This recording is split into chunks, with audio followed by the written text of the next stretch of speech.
በስመ አብ ወወልድ ወመንፈስ ቅዱስ አሐዱ አምላክ አሜን። ክቡር መምህራችን መጋቢ ሐዲስ መምህር እስመላለም የዚህ ታላቅና ጥንታዊ ደብር የስብከተ ወንጌል ኃላፊ፣ ክቡር የኔታ መጋቢ ሐዲስ አምደወርቅ አሁን የብፁዕ የቅዱስ አባታችን የአቡነ ተክለ ሃይማኖትን ገድል የተረጎሙልን መምህራችን፣ ክቡራን ሊቃውንተ ቤተ ክርስቲያን፣ የተከበራችሁ አዕይንተ እግዚአብሔር ካህናት፣ ላይካነ ምስጢር ዲያቆናት፣ በዝማሬ የምታገለግሉ ዘማሪያን ዘማሪያት፣ በምሕረቱ አደባባይ በቅድስናው ስፍራ የእግዚአብሔርን ቃል ለመስማት ለትምህርት፣ ለጸሎት፣ ለምስጋና፣ ለበረከት የተሰበሰባችሁ ኦርቶዶክሳውያን ምእመናን ምእመናት፣ አባቶች፣ እናቶች፣ ወንድሞች፣ እህቶች፣ ቅን ልቡና ትሑት ስብዕና ያላችሁ የነገ የቤተ ክርስቲያናችን ተረካቢዎች ሕፃናት፣ በዚህ ዕለት በዚህ ሰዓት በዚህ ቅዱስ ስፍራ ቃሉን በመስማት ላይ የምትገኙ ሁላችሁም በእግዚአብሔር ስም እንደምን ሰነበታችሁ? እንደምን ዋላችሁ? እንደምን አመሻችሁ? ልናመልከው የፈጠረን ልናገለግለው የሰበሰበን በቸርነቱ የጠበቀን በመግቦቱ ያልተለየን የቸርነት ባለቤት እግዚአብሔር አምላካችን በልዩ ጥሪ ጠርቶ የምሕረት ልጁን ከፍቶ በቤቱ ስለሰበሰበን የምሕረት እጆቹን ስለዘረጋልን ኃጢአታችንን ይቅር ብሎ በደላችንን አቃሎ በይቅርታ ቃሉን እንድንሰማ ስሙን እንድንጠራ ስለፈቀደልን ስለማይነገር ስጦታው ስሙ የተመሰገነ ይሁን። ትምህርቱ ቀደም ሲል በሚጣፍጥ ትርጓሜውን ንባቡን ተርጉመው ትርጉሙን አመስጥረው አርቅቀው ሲያስተምሩን በቆዩት መምህራችን በሰፊው ብዙ ትምህርት አግኝተናል። አሁን ትንሹን ትምህርት እንማራለን። እግዚአብሔር አምላካችን ምስጢሩን ጥበቡን ማስተዋሉን ለሁላችን እንዲያድለን የአምላካችን ቅዱስ ፈቃዱ ይሁንልን። ወተጋድል ገድለ ሰናይ በሃይማኖት ለተመጦ ሕይወት ዘለዓለም። የዘላለም ሕይወት ለማግኘት መልካሙን ገድል በሃይማኖት ተጋደል የምንነጋገርበት የትምህርታችን መነሻ ይሆናል። ቃሉን የምናገኘው በሐዋርያው በቅዱስ ጳውሎስ መልእክት ለልጁ ለጢሞቴዎስ የተጻፈ አንደኛ ጢሞቴዎስ ምዕራፍ 6 ቁጥር 12 ላይ ተመዝግቦ እናገኘዋለን። ወተጋደል ገድለ ሰናይ በሃይማኖት ለተመጦ ሕይወት ዘለዓለም ዘሎቱ ተጸዋይከ ወአመንከ ሰናይ አሚን በቅድመ ብዙኃን ሰማይት። በብዙ ምስክሮች ፊት የተጠራህለትን መልካሙን ገድል በሃይማኖት ተጋደል የትምህርታችን መነሻ ይሆናል። ይህን ርዕስ የመረጥኩበት ምክንያት በዚህ ወቅት ገድላት ላይ የሚነሱ ጥያቄዎች በየሚዲያው በጣም ጎላ ብለው ይሰማሉ። እንዲያው ከአፍ አልፈው የሰው ጆሮ፣ የሰው አእምሮ፣ የሰው የልቡና በር ማንኳኳት ጀምረዋልና የቅዱስ ወንጌልንና የገድላትን ዝምድና በጥቂቱም ቢሆን ማሳየት እንድንችል ገድላቱ ያላቸውን ጠቀሜታ ቅድም የኔታ ሲተረጉሙልን እንደቆዩ ያንኑ ለማጽናት ነው ይህንን ርዕስ የመረጥኩት። ስለዚህ እግዚአብሔር አምላካችን ምስጢሩን እንዲገልጥልን የአምላካችን ቅዱስ ፈቃዱ ይሆንልን። ይህንን ትምህርት ያስተማረው ሐዋርያው ቅዱስ ጳውሎስ ነው። ያው እንግዲህ ቤተ ክርስቲያናችን ሐዋርያዊት ናት። በነቢያት ትንቢት በሐዋርያት ትምህርት ላይ የተመሰረተች ናት። ወንጌል ለሁላችንም የደረሰው በቅዱሳን ሐዋርያት አባቶቻችን አማካኝነት ነው። ከነ ስልጣነ ክህነቱ ወንጌል የደረሰን ቤተ ክርስቲያን እኛ ዘመን ላይ የደረሰችው በማይለወጥ በማይናወጥ ዘመን በማይለውጠው ጊዜ በማይሽረው የቅዱሳን ሐዋርያት ትምህርት ነው እና ቅዱሳን ሐዋርያት የቅዱስ ወንጌል ትምህርት ሲነሳ አብረው የሚነሱ ናቸው። እነሱን ስናነሳ ትምህርታቸው፣ ሕይወታቸው፣ ተጋድሏቸው አብሮ ይነሳል። ምክንያቱም ገድላቸው፣ ሕይወታቸው ያው የኖሩት ያስተማሩት ትምህርት ነው፣ ሌላ አይደለም። ስለዚህ ለኛ ሕይወት ጠቃሚ ለነፍሳችንም ደግሞ በጣም እጅግ ተስማሚ ነው። ሐዋርያው ቅዱስ ጳውሎስ ለጢሞቴዎስ ይህን ትምህርት ሰጥቶታል። መልካሙን ገድል እንዲጋደል በመልካም ተጋድሎ እንዲኖር፣ ተጋድሎ ደግሞ ለሥጋ ፍላጎቱ ለሥጋዊ ሀብቱ ሳይሆን በሃይማኖት ብሎታል። የሚጋደልበት ምክንያቱ ሃይማኖት ነው። በሃይማኖት የሚጋደልበት ዋናው የመጨረሻ መደምደሚያው ደግሞ ለተመጥኦ ሕይወት ዘላለም የዘላለም ሕይወትን ለመቀበል ነው የሚለው። ገድል የሚለው የዘላለም ሕይወትን የምናገኝበት መሆኑን ቅዱሳን አባቶቻችን አስተምረዋል። እንዲሁ ገድላትን ቤተ ክርስቲያናችን በቅዱሳን ስም ቤተ መቅደስ አንጻ፣ ታቦት ቀርጻ፣ ገድላቸውን ጽፋ ገድላቸውን እንድናነበው፣ እንድንተረጉመው፣ እንድንሰማው የምታደርገው የወንጌል አካል ስለሆነ ነው። ከወንጌል የሚለይ አይደለም ሕይወታቸው። የወንጌልን ቃል ተቀብለው የተረጎሙበት፣ የኖሩበት፣ ታምራት ያደረጉበት፣ ዕውራንን ያበሩበት፣ ጎባጦችን ያቀኑበት፣ ለምጻሞችን ያነጹበት፣ የእግዚአብሔር ጸጋ በእነሱ ላይ ማደሩን የገለጡበትና ያረጋገጡበት ስለሆነ በቤተ ክርስቲያናችን ከሚነበቡ ቅዱሳት መጻሕፍት መካከል ገድላት ተጠቃሾች ናቸው። በጣም ቁጥራቸውም እጅግ ብዙ ነው። በተጋዳዮች ቁጥር መጠን ብዙ ገድላት አሉ፣ ድርሳናት አሉ፣ መንፈሳውያን መጻሕፍት አሉ። ብሉይ ኪዳንን ከአዲስ ኪዳን አጣጥመው አስማምተው የሚተረጉሙ ከዋናው የመዳን ትምህርት ያልወጡ ያላፈነገጡ የቤተ ክርስቲያንን የመዳን ትምህርት የማያፈልሱ የማያፈርሱ በመጽሐፍ ቅዱስ መመዘኛነት ተመጥነው ተለክተው ከነገረ ድኅነት ጋር ያልተጣረሰ ያልተለያየ ትምህርትን የሚያስተምሩ በቅዱሳን አባቶቻችን ሕይወት የተኖሩ የተተገበሩ እንዲሁም የሚሰሙ ብቻ ሳይሆን የተኖሩ መሆናቸውን የምንማርባቸው ናቸው። ስለዚህ ሐዋርያው ቅዱስ ጳውሎስ ይህን ትምህርት ለመንፈስ ልጁ ለጢሞቴዎስ አስተምሮታል። ተጋደል ገድለ ሰናየ በሃይማኖት ለተመጥኦ ሕይወት ዘላለም፣ የዘላለም ሕይወትን ለመቀበል መልካሙን ገድል በሃይማኖት ተጋደል ብሎታል። እስኪ በሉት ይህን ቃል የዘላለም ሕይወትን ለማግኘት በሉ መልካሙን ገድል በሃይማኖት ተጋደል። በምን አለው? እዚህ ላይ የሚሰመርባቸው ሁለት ሐሳቦች አሉ። አንደኛው በሃይማኖት የሚለው ነው። ሁለተኛው ደግሞ የዘላለም ሕይወትን ለማግኘት የሚለው ነው። የሚሰመርባቸው ሐሳቦች ናቸው። ክርስቲያኖች እንዲሁ መከራ መቀበሉ ዝም ብሎ አይደለም። በእብሪት በትዕቢት ኃይል አለኝ ጉልበት አለኝ በማለት አይደለም። በሃይማኖት ነው።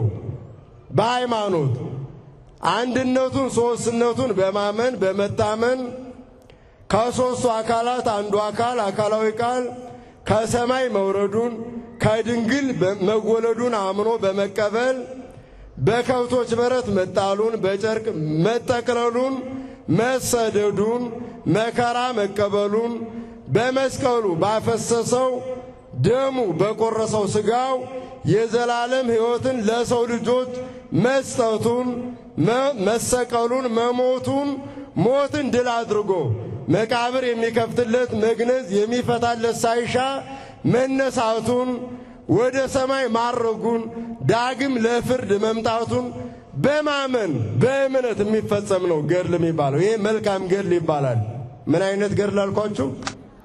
መልካም ገድል፣ ዋጋ የሚያሰጥ የዘላለም ሕይወት የሚገኝበት የረከሰውን ዓለም የሚቀድስ ያረጀውን ዓለም የሚያድስ ሰውና እግዚአብሔርን የሚያገናኝ የሚያዋህድ የሰውን ልጅ ሊነገር በማይችል ትልቅ ክብር ከፍ የሚያደርግ የሰው ልጆች አማልክት ተመሰሉ ሰባ ወወረዱ ሀቤነ አማልክት ሰው መስለው ወደኛ መጡ ተብሎ ለሰዎች እስኪነገር ድረስ ሰዎችን በጸጋ እግዚአብሔር ከፍ አድርጎ የሚገልጥ መልካም ገድል ነው።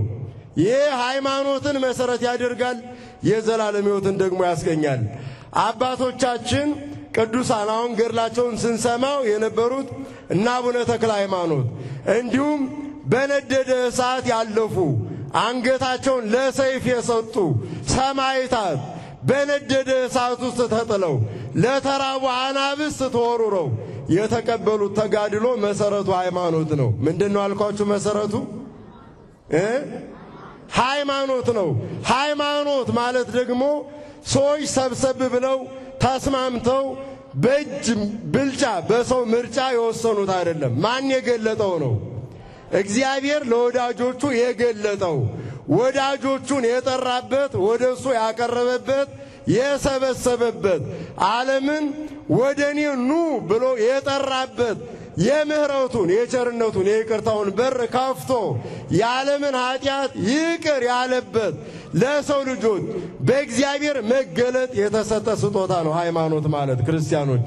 ስለዚህ በዚህ የተፈጸመ ሃይማኖቴን አልክድም፣ ለጣዖት አልሰግድም፣ ከፈጣሪ አልለይም፣ እሱን አከብራለሁ፣ አመልካለሁ፣ የምገዛው የምሰግደው ለሱ ነው ተብሎ የሚፈጸመው መልካም ገድል ይባላል። ምን ይባላል አልኳችሁ?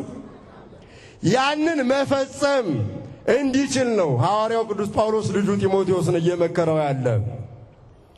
ተጋድል ገድለ ሰናየ በሃይማኖት ለተመጥኦ ሕይወት ዘላለም የዘላለም ሕይወትን ለመቀበል በሃይማኖት መልካሙን ገድል ተጋደል ይለዋል። እስኪ በሉት ደግማችሁ፣ የዘላለም ሕይወትን ለመቀበል በሃይማኖት መልካሙን ገድል ተጋደል ይለዋል። ይህን ያለው ሐዋርያው ቅዱስ ጳውሎስ በትምህርት ወልዶ በእውቀት አሳድጎ በሃይማኖት አጽንቶ በምግባር በመልካም ምግባር በጾም በጸሎት አበርትቶ ከእግዚአብሔር ጋር አገናኝቶ የቤተ ክርስቲያን መሪ እመሆን ደረጃ ላይ ላደረሰው ለጢሞቴዎስ ይህን ብሎታል። ለማስተማር ወንጌልን ለመመስከር በምትኖርበት ሕይወት ውስጥ መልካም ተጋድሎ መልካም ገድል ለሰው ልጆች በሃይማኖት ለሚኖሩ እጅግ አስፈላጊ መሆኑን ነግሮታል ማለት ነው። ሐዋርያው ቅዱስ ጳውሎስ የሐዋርያት ሥራ ምዕራፍ 16ን ስናነብ ይህንን ጢሞቴዎስ የተባለውን ገና በልጅነቱን ያስከተለው ክርስቲያኖች ገና ሕፃን እያለ አስከትሎታል። አባቱ አረማዊ እናቱ አይሁዳዊት ናት። ከሁለት ነገድ የተወለደ ነው ጢሞቴዎስ። ነገር ግን ደርቤን፣ ልስጥራን በተባሉ አካባቢዎች ወንጌልን ባስተማረበት ወቅት ይህን ብላቴና ለትልቅ ማዕረግ እንደሚደርስ ቅን ልቡና ትሑት ስብዕና እንዳለው በመገንዘብ በሕፃንነቱ አስከትሎታል። በሥጋ ሕፃን ሆኖ ያስከተለውን በትምህርት አሳድጎታል፣ ቀርጾታል።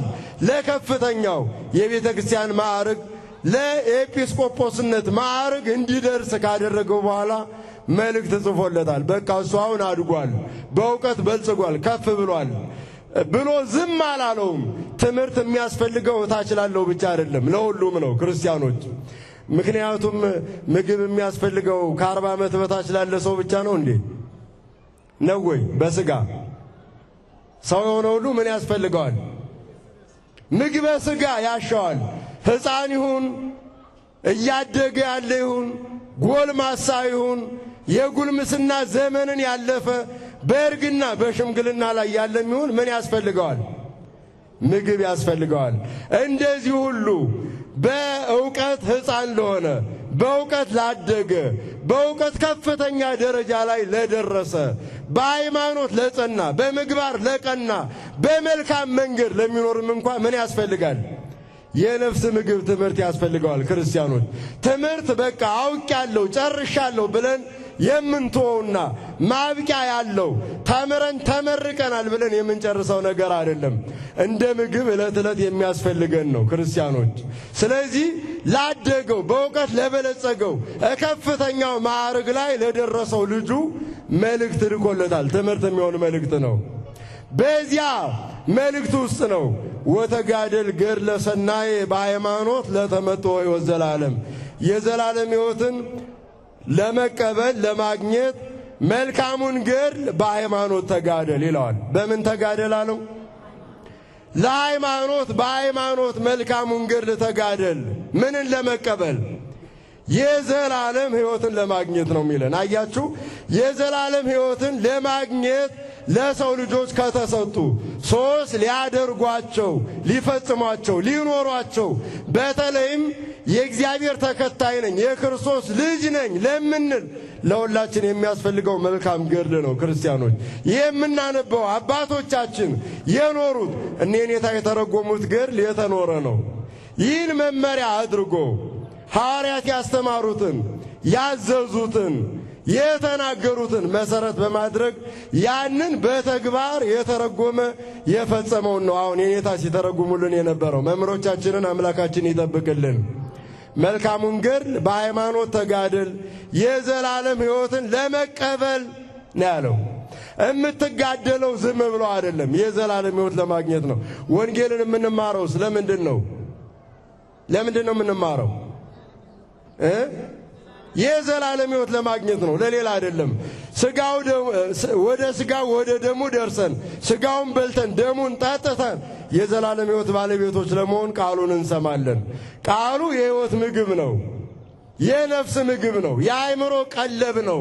በኃጢአት የደቀቀ አቅም ያጣ የጎሰቆለ ሰውነታችን በእምነት የሚጸናው በምግባር የሚቀናው የእግዚአብሔርን ቃል በመስማት በእምነት ጸንቶ መኖር እንዲችል የሚሆነው የእግዚአብሔርን ቃል በመስማት ነው። ቃሉ ሕይወት ነው፣ መድኃኒት ነው። ለስጋው ለደሙ ለመብቃት ወደ ስጋው ወደ ደሙ ለመሸጋገር መንገድ መሰላል የሚሆነን የእግዚአብሔር ቃል ነው። ያ ሕይወት ነው። የሕይወት ምንጭ ወደ ሆነው ወደ እግዚአብሔር የሚያደርሰን ነው። ስለዚህ እንደዚያ ሁሉ ቃሉን ሰምተን ራሳችንን ለመልካም ገድል ማዘጋጀትም እንደ ቃሉን ሰምተን ሕይወት እንደምናገኝ ሁሉ ለዘላለም ሕይወት የሚያበቃ ነው መልካም ገድል፣ ሌላ አይደለም። ይህ ከሆነ ገድላት ከወንጌሉ የተለየ ከወንጌሉ የራቀ ሌላ ዓላማ የላቸውም። ገድላቱን መፈጸም መተርጎምና ወንጌሉ የሚሰማ ብቻ ሳይሆን የሚኖር የሚተገበር መሆኑን የምናይባቸው ናቸው ገድላት። ስለዚህ ነው ሐዋርያው ተጋደል ገድለ ሰናየ በሃይማኖት ለተመጥኦ ሕይወት ዘላለም፣ የዘላለም ሕይወትን ለማግኘት መልካሙን ገድል በሃይማኖት ተጋደል። ዘሎቱ ተጸዋይከ ወአመንከ ሰናየ አሚነ በቅድመ ብዙኃን ሰማዕት፣ በብዙ ምስክሮች ፊት መልካሙን እምነት አምነህ የተጠራህለት ለዚህ ነውና መልካሙን ገድል በሃይማኖት ተጋደል፣ በዚህም የዘላለም ሕይወትን ታገኛለህ ነው የሚለን እና አቡነ ተክለ ሃይማኖት የዘላለም ሕይወትን የዘላለም የክብር አክሊልን የተቀበሉት መልካሙን ገድል በሃይማኖት በመጋደል ነው። እውነት ሐሰት ገድላት የወንጌል ትርጓሜዎች ናቸው። ከወንጌል ለይተን ገለል አድርገን የምናያቸው አይደሉም። የወንጌል ጌጦቹ ፈርጦቹ ወንጌሉ ተተርጉሞ በቃል ሳይሆን በሕይወት ተኑሮ የምናየው ቅዱሳን ሰማዕታት፣ ቅዱሳን ነቢያት፣ ሐዋርያት መልካሙን ገድል በሃይማኖት በመጋደል በነደደ እሳት አልፈው አንገታቸውን ለሰይፍ ሰውነታቸውን ለጦር ለመከራ አሳልፈው ሰጥተው የወንጌሉን ትርጉም የሚኖር መሆኑን ያሳዩን በተጋድሏቸው ነው። ስለዚህ ገድላቱ ከወንጌሉ ተለይተው የሚታዩ አይደሉም። የወንጌሉ ሕይወት ኑሮ የሚታየው በእነሱ በኩል ስለሆነ ማለት ነው። እስቲ ከወንጌል ለምሳሌ የሚሆነንን አንስተን ማየት እንችላለን፣ የበለጠ ትምህርቱ እንዲጎላለን። የቅዱስ ማርቆስ ወንጌል ምዕራፍ 16 ከቁጥር 16 ጀምሮ ስናነብ እንዲህ ይላል። ዛቲ ተአምር ትተልዎሙ ለእለ አምኑ በስሜ፣ በስሜ ያመኑትን እነዚህ ምልክቶች ይከተሏቸዋል ይላል። እነዚህ ምኖች አለ ምልክቶች ይከተሏቸዋል። በስሜ አጋንንትን ያወጣሉ ይላል። በስሜ ምን ያደርጋሉ? አጋንንትን ያወጣሉ። ወዲበ ድውያን እደዊሆሙ ያነብሩ ወእሙንቱ ይፈወሱ። እጆቻቸውን በድውያን ላይ ይጭናሉ እነሱም ይፈወሳሉ። ምን ይላሉ አለን? ይህን የሚለን ወንጌሉ ነው። ወንጌሉ ይህን ይላል። ይህን ያደረጉት የፈጸሙት ደግሞ በሃይማኖት መልካሙን ገድል የተጋደሉ መልካሙን ገድል የፈጸሙና የኖሩ አባቶቻችን ናቸው። በረከታቸው በሁላችን ላይ ይደርብን። አዎ በስሜ ምንን ያወጣሉ አለን? አጋንንትን ያወጣሉ ነው የሚለን። የሰውን ልጅ ልቡና ዙፋን አድርገው በሰው ልጅ ላይ ሰልጥነው የሰውን ልጅ አይነ ልቡናውን አሳውረው እዝነ ልቡናውን አደንቆረው የእግዚአብሔርን ቃል እንዳይሰማ በቃል እግዚአብሔር እንዳይመራ እንዳይኖር በጨለማ እንዲመላለስ የሚያደርጉትን አጋንንት ከሰዎች ልቡና ውጣ ብለው ማውጣት ይችላሉ። ወንጌሉ ይሄን ብሏል። ይሄንን አባቶቻችን ይፈጽሙታል። በተጋድሎ መልካሙን ገድል በሃይማኖት በመጋደል የዘላለም ሕይወትን ተስፋ አድርጎ በመጠበቅ መልካሙን ገድል የተጠሩለትን የሚፈጽሙ አባቶቻችን የወንጌሉን ቃል በተግባር ይፈጽሙታል። ገድሉ ሲነበብ የሰማነው ያንን ነው። ሲተረጎም የተረዳነው የተገነዘብነው ያ ነው። ያ ነገር ባይኖር በአባቶቻችን ሕይወት ሲፈጸም ባናየው ወንጌሉ ተረት ተረት ይመስለናል። የማይፈጸም የማይተገበር ይመስለናል። ክርስቲያኖች ወንጌሉ የሚኖር የሚፈጸም የሚተገበር መሆኑን የምናውቀው በአባቶቻችን ሕይወት ነው ክርስቲያኖች። ስለዚህ ገድሉን ከወንጌሉ ለይቶ ማየት ጤናማነት አይደለም። ክርስቲያኖች እጆቻቸውን በድውያን ላይ ይጭናሉ እነሱም ምን ይላሉ አለን? ይፈወሳሉ ነው የሚለን። አይደለም በነበሩበት ዘመን ዛሬ በአካለ ሥጋ በሌሉበት ዘመን በቅዱሳኑ ለጸሎት በቆሙበት ለስግደት በተንበረከኩበት ለስግደት ተጋድሎ ሲፈጽሙ የተጋድሎ ወዛቸው በነጠበበት ስፍራ እንኳ አጋንንት ለፍልፎ ሲወጣ ሲቀባጥርና ሰዎቹ ሲፈወሱ አይናችን አይቷል አላየም? ዛሬ እንኳ በአጸደ ሥጋ በሌሉበት በስማቸው ቤተ መቅደሳቸው በታነጸበት ገድላቸው በሚነበብበት ይደረጋል። ገድሉ የወንጌሉ አካል ወንጌሉ የተተረጎመበት የተገለጠበት ስለሆነ ነው። ክርስቲያኖች ሰውን ሰው የሚያሰኘው ሥጋ መሆኑ ብቻ አይደለም። ነፍስ ከተለየው ሰው ይባላል። ምንድን ነው የሚባለው? አስከሬን ነው የሚባለው። አስከሬኑ መጣ አይደለም የሚባለው። ነፍስ የተለየው ይሆናል። ወንጌሉ ዝም ብሎ የሚነበብ በተግባር የማይተረጎም ከሆነ እውነተኛ መሆኑ አይረጋገጥም። ወንጌሉ እውነተኛ መሆኑ የሚገለጠው የሚረጋገጠው አባቶቻችን ሲኖሩት ሲፈጽሙት ነው። ክርስቲያኖች በስሙ አጋንንትን ሲያወጡ፣ ለምጻም ሲያነጹ፣ ጎባጣ ሲያቀኑ፣ አጋንንትን ሲያሳድዱ፣ ሽባዎችን ሲተረትሩ እናያለን። ወዘይ ዘይቀትል ህምዘ ለመበሉ ወሰቱ አልቦ ዘይሐስሞሙ የሚገድል መርዝ ቢበሉ አይጎዳቸውም። የሚገድል መርዝ ቢበሉ ምን አይላቸውም ማለት አይጎዳቸውም ነው የሚለን። ስለዚህ ይህ የወንጌሉ ትርጉም ጎልቶ የሚታየው ክርስቲያኖች በገድላቱ በድርሳናቱ ውስጥ ነው። ገድላቱ ድርሳናቱ ወንጌሉ የተተረጎመባቸው ናቸው። ክርስቲያኖች እኒህን ገለል አድርጎ ወንጌልን እማራለሁ ማለት አንድን ሰው ነፍስ ከተለየው በኋላ አንተ እከሌ እያልን ብንጠራው ይሰማናል ብሎ እንደማሰብ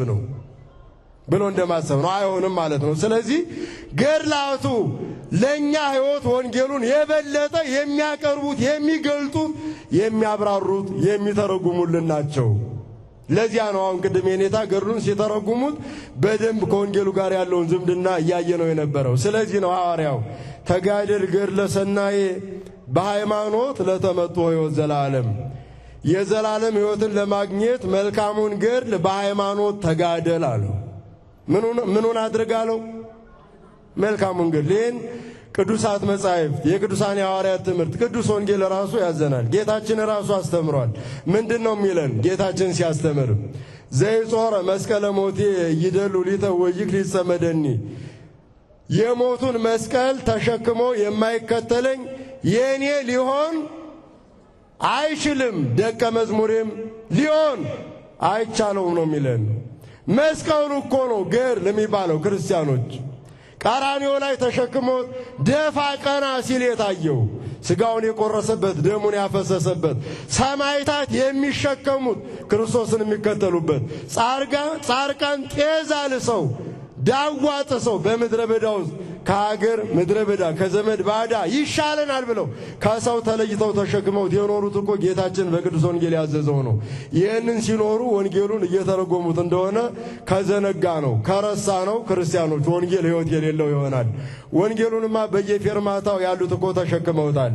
ግን ገድሉን መንካት አይፈልጉም። በገድል ሕይወቱን መኖር አይስማማቸውም። ወንጌሉ እናንተስ በምትጾሙበት ጊዜ እንደ ግብዞች አትጠውልጉ በማለት መጾም እንደሚገባን ያስተምራል። እነሱ ግን ወንጌሉን ይዘውታል፣ ጾሙን አይፈልጉትም። ጾሙን ገለል ያረጉታል። ማን ጾሞልናል የሚሉት ኢየሱስ ጾሞልናል ይላሉ። እሱ እኮ ሰው በሆነ ጊዜ በልቷል። እሱ በልቶልናል ብለው ግን መብላቱን አይተውትም። አልበላም እንዴ ሰው በሆነ ጊዜ? ለምን ነው እሱ በልቶልናል ብለው ያልተውት? ጾሙን ትሩፋቱን ተጋድሎውን በሃይማኖት የምንፈጽመውን ገድል ግን አየለም እሱ ፈጽሞልናል ብለው ገለል ሲሉት ሲሸሹት እናያለን። እንደዚህ አይሆንም። ወንጌልን ተቀብያለሁ የሚል ሰው መልካሙን ገድል ምን ማድረግ አለበት? መቀበል፣ መፈጸም፣ መኖር። ከላይ ክርስቶስን ዝቅ ሲል እና አቡነ ተክለ ሃይማኖትን እነ ቅዱስ ጊዮርጊስን በምግባር መምሰልና መከተል ይኖርበታል። መከራ መስቀሉን በመሸከም መልካሙን ገድል መፈጸም ካልቻለ፣ መከራውን ከተሰቀቀ፣ መከራውን ጣልቶ ወደ ኋላ የሚል ከሆነ ወንጌሉን ገበታውን እንጂ ሕይወቱን አልያዘውም። ወንጌልን ወንጌል የሚያሰኘው በጥራዝ ተጠርዞ መቀመጡ ሳይሆን ኑሮ ሕይወቱ ነው። ወንጌልን ወንጌል የሚያሰኘው ወንጌል ወንጌል የሚሸት ወንጌል ወንጌል የመሰለ የወንጌልን ሕግ የተከተለ ሕይወት ጎላ ብሎ እንደ ተራራ ገዝፎ የሚታየው በኦርቶዶክሳዊ ተዋሕዶ ቤተ ክርስቲያን ነው። እውነት ሐሰት? እውነት ነው። ምክንያቱም ወንጌል ያዘዘው ጾም እዚህ ይፈጸማል። ወንጌል ያዘዘው ተጋድሎ በፈጸሙት አባቶቻችን ይደመጣል፣ ይተረጎማል። በኑሮም ለመከተል ደፋ ቀና በማለት የሚፈጸመው ኦርቶዶክሳዊት በሆነችው ተዋሕዶ ቤተ ክርስቲያን ነው። ዛሬ ገድሉን ድርሳናቱን ገለል አድርጎ ወንጌሉን ብቻ መያዝ የሚፈልጉ አካላት አሉ። ክርስቲያኖች እንደዚህ አይደለም። ገድሉን መናቅ፣ ማቃለል፣ ማጣጣል ወንጌልን ማጣጣል መሆኑን መዘንጋት የለብንም። ወንጌሉ ተፈጽሞ ያየንበት ነው ገድሉ። ክርስቲያኖች አሁን የተነበበው የቅዱስ አቡነ ተክለ ሃይማኖት ገድል የወንጌልን ሕይወት የሚያሳይ ነው። ከወንጌሉ የተለየ አይደለም የሚያሳየን። ክርስቲያኖች መጽሐፍ እንደሚለው በዮሐንስ ወንጌል ምዕራፍ 12 ከቁጥር 12 ጀምሮ ስናነብ ዘያምን በግብረ ዛነ እገብር ውእቱኒ ይገብር ወዘያቢምኔው ይገብር፣ በእኔ ያመነ እኔ የምሰራውን ሥራ ይሰራል ይላል ወንጌል። እስኪ በሉ በእኔ ያመነ እኔ የምሰራውን ሥራ ይሰራል። ይህን ያለው ማን ነው? ኢየሱስ ክርስቶስ አምላካችን ነው። የተጻፈው የት ነው? በቅዱስ ወንጌል። በእኔ ያመነ እኔ የምሰራውን ሥራ ይሰራል፣ ከዚያም የበለጠ ይሰራል ነው የሚለን። ከዚያም የበለጠ ይላል። ከዚያም ምን ያለ የበለጠ ነው የሚለን። አምላካችን አጋንንትን አውጥቷል፣ ድውያንን ፈውሷል። እነ መጻጉዕን አልጋን ተሸክመ ወደ ቤት ግባ በማለት የዕውሩን ዓይን ጭቃ ቀብቶ በሰሊሆም ፈሳሽ ታጠብ በማለት ደረቅ ግንባር የነበረውን ዕውሩን ዓይኑን ሲያበራለት አይተናል። ይህን እሱ ያደረገውን በቅዱስ ወንጌል የተመዘገበውን አባቶቻችን በተጋድሎ የጸኑ በምግባር የቀኑ አባቶቻችን ሲፈጽሙት አይተናል። እውነት ሐሰት? ይህ ነው ወንጌሉ። በገድሉ ውስጥ የምናየው የተለየ ነገር አይደለም። ክርስቲያኖች የተለየ ከወንጌሉ የራቀ አይደለም። ወንጌሉ ያለው ሲፈጸም የምናይበት፣ ወንጌሉ በተግባር ሲከናወን የምንመለከትበት ነው ገድል ማለት። ክርስቲያኖች በጣም ያማረ ቤት ኖሮን በር ባይኖረው መኖሪያ ይሆናል? ይሆናሉ። ገድላቱ ወደ ወንጌል የምንገባባቸው በሮች ናቸው። ክርስቲያኖች ከወንጌል ጋር ሕይወታችንን የሚያገናኙ ወንጌሉ በሕይወታችን እንዲሰርጽ እንድንረዳው የሚያደርጉን ናቸው። ያጎሉታል፣ የበለጠ ይተረጉሙታል እንጂ ወንጌሉን የሚሸፍኑ ወንጌሉን የሚያጨልሙ ከወንጌል እንድንርቅ የሚያደርጉ አይደሉም። በእኔ ያመነ እኔ የምሰራውን ሥራ ይሰራል ያለ እሱ ነው። ይህን ያለውን የፈጸሙት ደግሞ አባቶቻችንና አቡነ ተክለ ሃይማኖት ናቸው። በረከታቸው ይደርብን።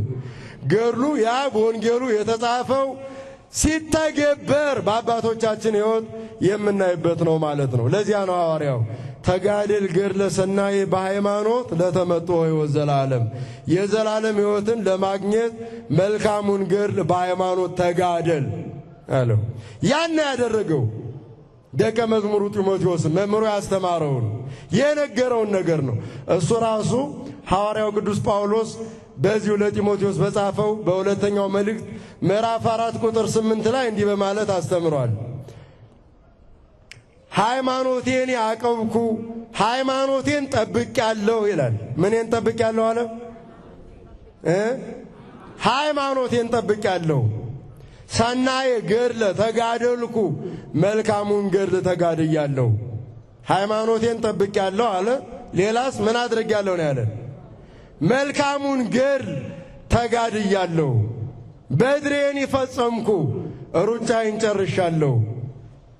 እንከሰ ጽኑሊት አክሊለ ጽድቅ፣ እንግዲህስ የክብር አክሊል ይጠብቀኛል ነው የሚለው። የምን አክሊል አለ? የክብር አክሊል ይጠብቀኛል። ገድል ማለት ይሄ ነው፣ ሌላ አይደለም፣ ሌላ አይደለም። ከወንጌል የተለየ ከሐዋርያት ትምህርት የወጣ አይደለም። ገድል ማለት ክርስቲያኖች ወንጌሉን በተግባር ፈጽመው አባቶቻችን ያሳዩበትና ምዕመናንን የበለጠ ወደ ቅድስት ቤተ ክርስቲያን የሳቡበት የሰበሰቡበት፣ ያላመኑትን በሚያደርጉት ታምራት ወደ ቅድስት ቤተ ክርስቲያን ወደ እውነተኛዋ መረብ የሰበሰቡበትና ከክርስቶስ ጋር ያገናኙበት ሕይወት ነው ገድል የሚባለው። ክርስቲያኖች በሐዋርያት ሥራ ምዕራፍ 3 ከቁጥር 1 ጀምሮ ስናነብ የምናገኘው አለ አይደለም? እንዲህ ነው የሚለን። ጴጥሮስና ዮሐንስ በ9 ሰዓት ለጸሎት ወደ መቅደስ ይወጡ ነበር ይላል። ወዴት አለን? ለምን? የለም ክርስቶስ በጌቴሴማኒ ጸልዮልኛል መጸለይ አያስፈልገኝም አላሉ። ለምን ወደ መቅደስ ወጡ ይላል? ለጸሎት ነው የሚለን።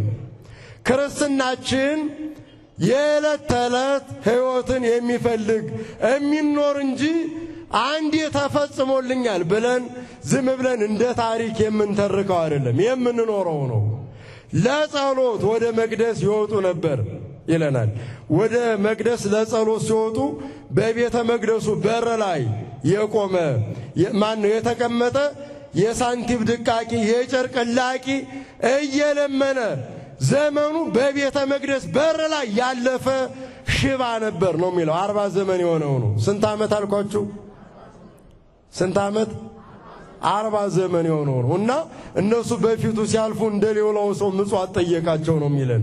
ምጽዋት ሳንቲም እንዲሰጡት ተስፋ በማድረግ ወርቅ ብር ይሰጡኛል ብሎ ተስፋ በማድረግ ጠየቃቸው። ጴጥሮስም ዞር ብሎ ወደሱ ተመለከተና ተመየጥን ተመንገሌነ ወደኛ ተመልከት አለው ነው የሚለን። ይህ ልቡናውን አእምሮውን ማነቃቃት ማነሳሳት፣ ሳንቲም ከመለመን ከመጠየቅ ይልቅ ሌላ የሚለመን ሊገኝ የሚችል ነገር እንዳለ መመልከት እንዲችል አይነ ሥጋውን ሳይሆን አይነ ሕሊናውን ገልጦ አጥርቶ መመልከት እንዲችል ወደኛ ተመልከት አለው ነው የሚለን።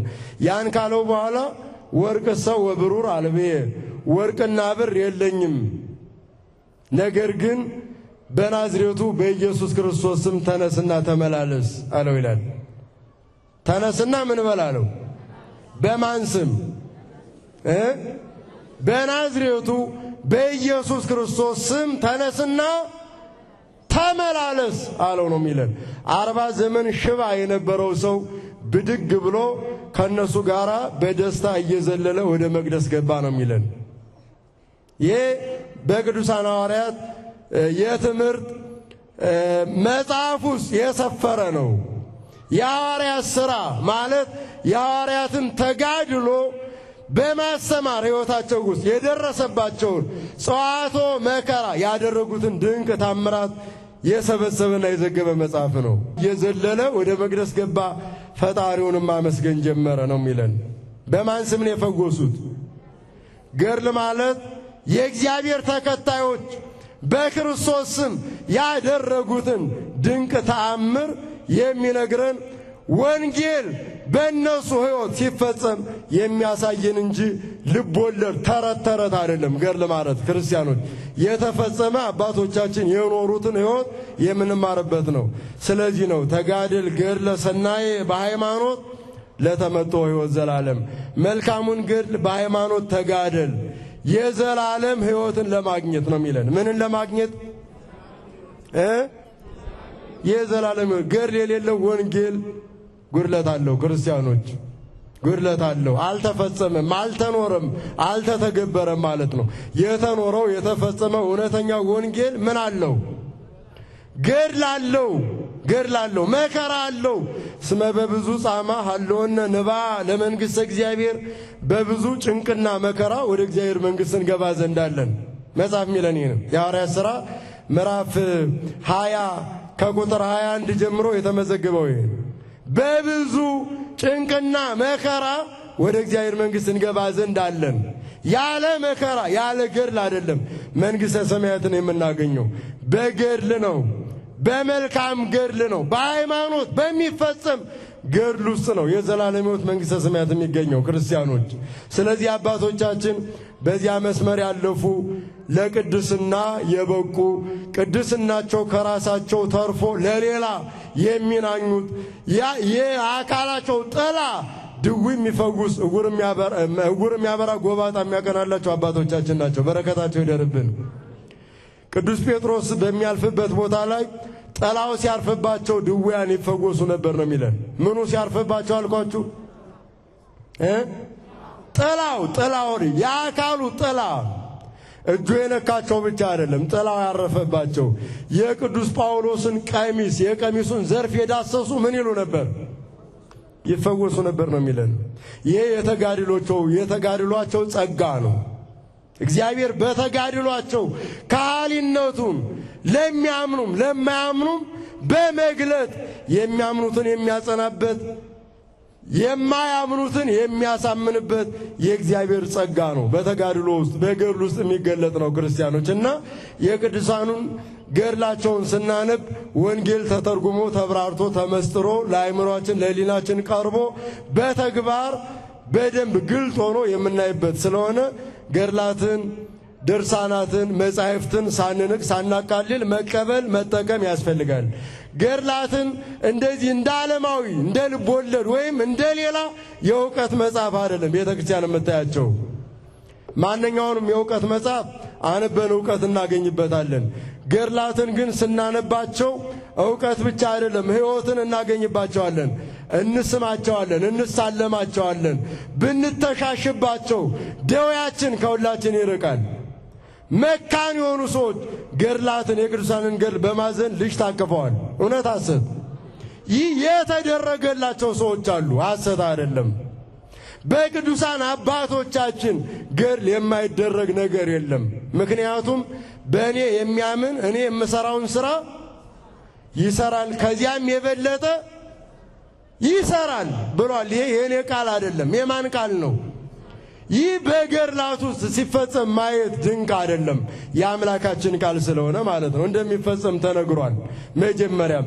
ስለዚህ አምላካችን በዚህ ምድር ላይ 33 ዓመት ከ3 ወር ዕውራንን አብርቷል፣ ጎባጣዎችን አቅንቷል፣ ለምጻሞችን አንጽቷል። አቡነ ተክለ ሃይማኖት ግን 99 ዓመት ስንት ዓመት አልኳችሁ? አጋንንትን ሲያወጡ ዕውራንን ሲያበሩ ጎባጣዎችን ሲያቀኑ ይኖሩ። እኔ ከማደርገው የበለጠ ምን ይላል? ይሰራል ማለት ያ ነው ክርስቲያኖች። እና መልካሙን ገድል ማንበብ፣ መስማት፣ መኖር፣ መከታተል እንጂ መናቅ ማቃለል ተገቢ አይደለም ክርስቲያኖች። ወንጌልን ከመናቅ ነው የሚቆጠረው። ክርስቲያኖች ወንጌልን ከመናቅ ነው የሚቆጠረው፣ ገድላትን ድርሳናትን መናቅ። ምክንያቱም ከቅዱስ ወንጌል የተወለዱ በቅዱስ ወንጌል ማኅፀን ውስጥ ያሉ በተግባር ተጸንሰው በተግባር ተወልደው ያደጉና ሕይወታችን የሚያድግባቸው ለቅድስና የሚበቃባቸው ስለሆነ በቅን ልቡና በትሑት ስብዕና ሆኖ መረዳት ያስፈልጋል። በጥርጥር በክርክር በምርምር ገድላቱን ድርሳናቱን መረዳት አይቻልም። ክርስቲያኖች ለእግዚአብሔር የሚሳነው ነገር የለም የሚለውን የእምነት ቃል መሰረት በማድረግ ነው። ክርስቲያኖች እና አቡነ አረጋዊ ዘንዶን እንደ መሰላል የደብረ ዳሞ አቀበት መውጫ አድርገው ተጠቅመውበታል። እባቦችን በእጃቸው ይይዛሉ፣ ይጨብጣሉ ይላል ወንጌሉ። ያንን በተግባር የምናየው በአቡነ አረጋዊ ሕይወት ነው። እውነት ሐሰት ይህንን ከወንጌሉ ጋር አጣጥሞ ማየት እንጂ ይህ እንዴት ሊሆን ይችላል ካልከ ጥርጥር ነው። የክደቷ ዜማ ነው ጥርጥር። ደግሞ ክርስቲያኖች መጽሐፉ ወንጌሉ የሚለን ለሚያምን ሁሉ ይቻላል ነው። እስኪ በሉ ለሚያምን ሁሉ ይቻላል። ለማያምንስ? ለማያምን የሚቻል ነገር የለም። ለሚጠራጠር የሚቻል ነገር የለም። ለሚያምን የማይቻል ነገር የለም። ሁሉ ነገር ይቻላል። በእውቀት ለሚመራመሩ በፍልስፍና ለሚኖሩ የማይቻሉ እልፍ አእላፋት ነገሮች አሉ። ለሚያምን ሁሉ ይቻላል። እባቡን መጨበጥ፣ ጊንጡን መርገጥ ማለት በአጋንንት ላይ መሰልጠን ለሚያምን ይቻላል።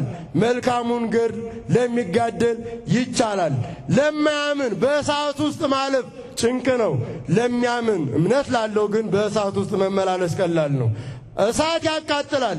የሚያምኑ አናንያ፣ አዛርያ፣ ሚሳኤል ግን መመላለሻ መንገድ ሆኗቸዋል። በእሳቱ መካከል እየተመላለሱ ማንን አመስግነዋል? ለሚያምን ይቻላል ነው። ገድል ማለት ተአምር ማለት ክርስቲያኖች ከአእምሯችን በላይ የሆነ ነገር የሚደረግበት ስለሆነ በዚህ በሰውኛ እይታ በሰውኛ ዕውቀት ልክ ቀደን በእኛ ዕውቀትና በእኛ እምነት ልክ ቀደን የምንሰፋው አይደለም። ከእኛ ዕውቀት ያልፋል። ከእኛ የአእምሮ መጥበብ በጣም እጅግ ይገዝፋልና የገባንን በእምነት መቀበል፣ ያልገባንን ያልተረዳነውን ነገር ደግሞ ለሚገባው ለሚረዳው መተው ከእያንዳንዳችን የሚጠበቅ ነው።